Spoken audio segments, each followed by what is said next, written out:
तर हाय नमस्कार, स्वागत आहे तुमचं माझ्या मिनी व्लॉगमध्ये. आज कशी अशी एकदम फ्रेशमध्ये सकाळ झाली होती, झोप मस्त झाली होती.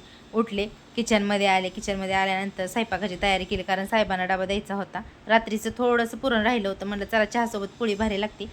सकाळचा नाश्ता पण भागतोय. 3 पोळ्या झाल्या, चहा करून घेतला, चहा पोळी खाल्ली. तोपर्यंत स्वामिनीचा तिला अंडं टाकलं होतं उकडायला. त्या अंडं उकडल्यानंतर तिला खाऊ चारला. आजीचे पप्पा लिंबू पाणी पित होती, त्या पाण्यासाठी तिचा जीवाचा धडपड होता. अक्षरशः पडली ती खाली.